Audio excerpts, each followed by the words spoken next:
శ్రీ గురుభ్యో నమః. శ్రీ మహాగణపతే నమః. వారఫలాల కార్యక్రమానికి స్వాగతం.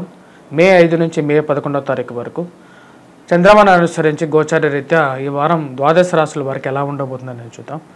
ముందుగా మనం గమనించినట్లయితే మేషరాశి వారికి అనుకూలమైనటువంటి ఫలితాలుగానే చెప్పవచ్చు. ఈ రాశి వారికి వచ్చేటప్పటికి గురుగ్రహ సంచారం అనేది అనుకూలమైనటువంటి స్థానాల్లో సంచారం మొదలైంది. మే 1వ తారీఖు నుంచి గురువు వచ్చేటప్పటికి ధనస్థానాల్లో సంచారం చేస్తున్నప్పుడు వృత్తిపరంగా వ్యాపారపరంగా అనుకూలమైనటువంటి కాలంగా చెప్పవచ్చు. ధన సంబంధితమైన వ్యవహారాల్లో అనుకూలంగా ఉంటుంది.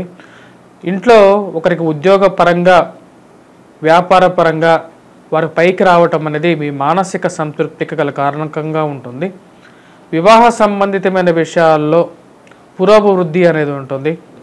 పిల్లలకి ఒక లెవెల్లో సెటిల్ అవుతారు అని వారి మీద రోజు రోజుకి మీకున్నటువంటి కాన్ఫిడెన్స్ లెవెల్స్ అనేది, వారి మీద మీకున్నటువంటి నమ్మకం అనేది నిజం అని చెప్పి మీ మనసుకు తెలుస్తూ ఉంటుంది.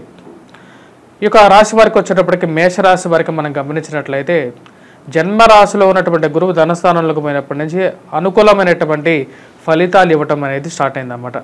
మరి అదేవిధంగా ఈ రాశి వారికి వచ్చేటప్పటికి జన్మరాశిలో సంచారం చేస్తున్నటువంటి రవి అంత అనుకూలమైనటువంటి ఫలితాలు ఇవ్వట్లేదు.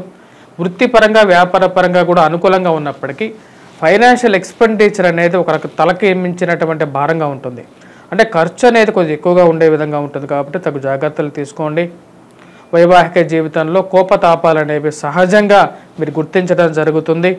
మరి అదేవిధంగా కోపాన్ని కంట్రోల్ చేసుకోవాలి. మీ ముక్కుసూటితనంతో మీరు అనేటువంటి మాటలు ఎదుటివారి మనసుని ఎటువంటి గాయానికి గురి చేస్తాయని చెప్పి 1-2 సార్లు మీరు అనలైజ్ చేసుకున్న తర్వాత జీవితంలో ముందుకు వెళ్ళాల్సినటువంటి ముఖ్యమైనటువంటి సూచన.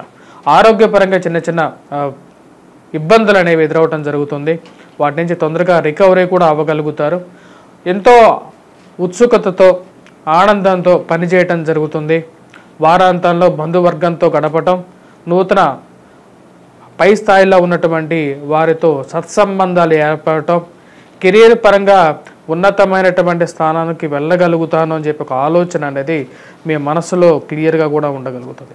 మరి అదేవిధంగా ఈ రాశిలో ఉన్నటువంటి వారికి విదేశాన ప్రయత్న సంబంధితమైన విషయాల్లో కొంచెం అనుకూలమైనటువంటి ఫలితాలు పొందడం అనేది జరుగుతుంది.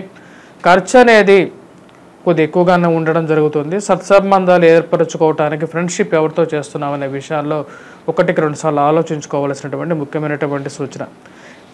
కెరియర్ పరంగాను మరి మనీ స్పెక్యులేషన్స్లో వడ్డీ వ్యాపారస్తులకి అనుకూలమైనటువంటి కాలంగా చెప్పొచ్చు. పుస్తకం ముద్రణ రంగంలో ఉన్నటువంటి వారికి కూడా అనుకూలంగా ఉంటుంది. గురువు ధనస్థానంలో ఉన్నప్పుడు ఫైనాన్షియల్ ట్రాన్సాక్షన్స్ అనేవి బాగా అనుకూలించే విధంగా కూడా ఉంటుంది.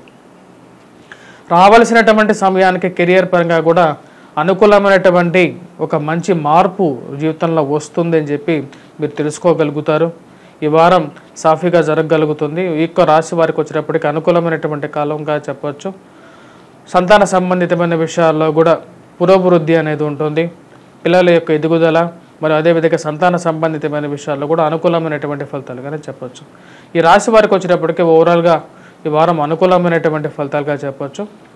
మరియు అదేవిధంగా విద్యార్థులు ఎవరైతే పోటీ పరీక్షల కోసం ప్రిపేర్ అవుతున్నారో వారికి గురుగ్రహ అనుకూలత అనేది బాగా కలిసి వచ్చే విధంగా ఉంది ఈ రాశి వారికి. ముఖ్యంగా విద్యార్థులు ఎవరైతే గ్రూప్స్ కానీ ప్రిలిమ్స్ కానీ ప్రిపేర్ అవుతున్నారో వారికి కూడా అనుకూలమైనటువంటి కాలంగా చెప్పచ్చు. మంచి అనుకూలమైనటువంటి స్థానాల్లో గురువు ఉన్నందువల్ల ఈ రాశి వారికి అనుకూలమైనటువంటి ఫలితాలు పొందగలుగుతారు. షష్టమంలో కేతువు కూడా అనుకూలించేటువంటి ఫలితం. ధైర్యంతో చేసేటువంటి పనుల్లో కానీ మీకు ఎదురు లేకుండా ఉండేటువంటి స్థితి అనేది ఏర్పడుతూ ఉంటుంది. రాజకీయ పరంగా కూడా అనుకూలమైనటువంటి కాలంగా మేషరాశి వారికి గోచరిస్తుంది. రాశివారు చేసుకోవాల్సినటువంటి పరిహారాల్లో ముఖ్యంగా రవి అనుకూలత కోసం సూర్యనారాయణ స్వామిని పూజించినట్లయితే అన్ని శుభాలు కలగలుగుతాయి.